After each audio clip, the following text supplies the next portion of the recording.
Question के लिए हम चलते हैं। सर रिजवान आरफी हमें प्लीज़ एलेबोरेट करेंगे कि इंडस्ट्री को हाईलाइट करते हुए सर ये बताइए कि नेशनल और इंटरनेशनल दोनों जगह पे एक AME पास आउट जो है उसके पास क्या क्या अपॉर्चुनिटीज़ होती हैं कि वो किस लेवल पे जाके किन किन डेजिग्नेशंस पे रहते हुए वो अपना कैरियर स्टार्ट कर सकता है। फर्दर आप ये भी प्लीज़ बताइएगा कि अगर EASA है तो वो क्या जस्ट इंटरनेशनल ही जा के काम कर सकेगा, ये पाकिस्तान में काम नहीं कर सकता, ये उसको डिफिकल्ट होती है जॉब मिलने में, यहाँ पे ऐसा कुछ रूमर्स होते हैं, तो आप प्लीज़ इसको भी इलैबोरेट करें। सबसे पहली चीज तो ये कि EASA licence itself is a globally recognised qualification. ये आपके पास एक प्रोफेशनल एक डॉक्यूमेंट है जो कि ग्लोबली रिकग्नाइज्ड है। इसको कोई रिजेक्ट नहीं करता, कोई रिजेक्ट कर नहीं सकता। एक स्टैंडर्ड के थ्रू एक पूरे प्रोसीजर के थ्रू होके इंसान वहाँ से गुजर के आता है, उसके पास एक डॉक्यूमेंट आता है जो कि इसकी प्रोफेशनल स्किल्स को बेसिकली इनहांस करता है। इसका जाहिर है एक एक रिकग्नाइज्ड ग्लोबली रिकग्नाइज्ड डॉक्यूमेंट है, तो इसमें जाहिर है बहुत सारे आपके पास जॉब के मौके भी बहुत हैं और ज़रूरी नहीं है कि आप मेंटेनेंस में ही जाएं।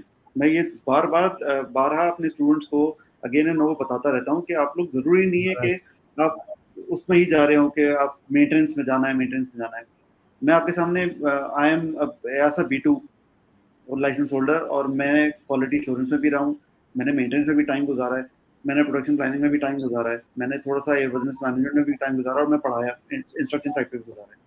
तो लोगों को ये बात तो पता होनी चाहिए कि लाइसेंस होल्डर होने का सिर्फ यही मकसद नहीं होता कि आपने जाके जहाज पे जाके काम ही करना है। यस, लाइसेंस लेने के लिए प्रीरेक्विजिट जरूर है वो, लेकिन you have a vast area, मतलब अच्छे खासे आपके पास ओपन अपॉर्चुनिटीज होती हैं। तो ग्लोबली आप बहुत सारी ऐसी ऑर्गेनाइजेशंस हैं जो लाइसेंस होल्डर्स को प्रेफर जरूर करती हैं कि हमारे पास आके कैमो में बैठे हैं, टेक्निकल सर्विसेज में बैठे हैं, मेंटेनेंस कंट्रोल में बैठे हैं, प्रोडक्शन प्लानिंग में बैठे हैं, क्योंकि उनके पास नॉलेज होती है एयरक्राफ्ट मेंटेनेंस से रिलेटेड। लाइसेंस होल्डर के लिए और बहुत सारी अपॉर्चुनिटीज हैं।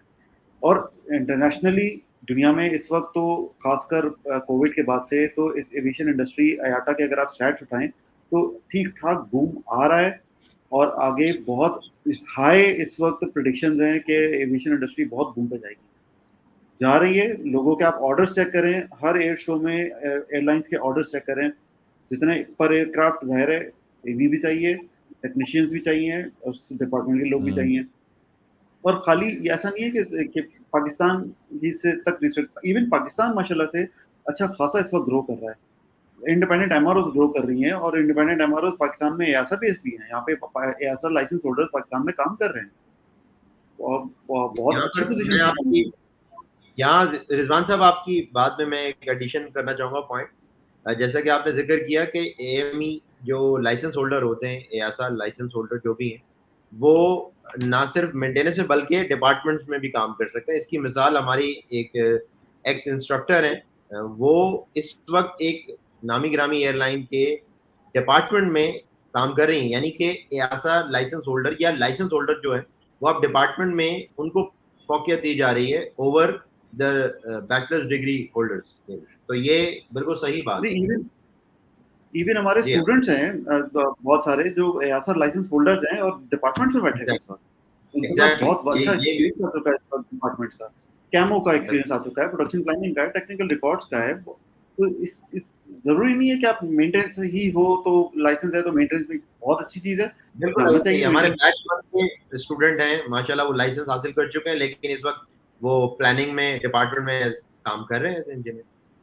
बिल्कुल कर रहे हैं। एक चीज अगर मैं भी यहाँ एक पॉइंट अगर मैं यहाँ और मजीद ऐड करना चाहूँ, ये कि इस बार जो इंडस्ट्री में एक बहुत बड़ी फील्ड है जिसमें कि बहुत ज़्यादा लोगों की क्वालिफाइड लोगों की aircraft maintenance engineers licences holders की ज़रूरत है, वो है leasing of aircraft. Leasing of aircraft इतना बड़ा फील्ड है कि जिसमें अगर आपके पास लाइसेंस होल्डर हो तो वो लाइसेंस होल्डर किसी भी कंपनी के लेसर और लेसी के दरमियान में एक लिंक काम कर सकता है, जिसको कि ये पता हो कि जो कंपनी जहाज लीज करने के लिए जा रही है उसकी बैकग्राउंड क्या है, उसका डेटा कहाँ है, उसकी बुक्स कहाँ पर मौजूद हैं और उनको किस तरह स्क्रूटनाइज करना है और क्या क्या चीज़ें उसमें से देखने की होती हैं। ये एयरक्राफ्ट मेंटेनेंस इंजीनियर की बहुत बड़ी एक ओपन फील्ड है, leasing of aircrafts. Yes, right.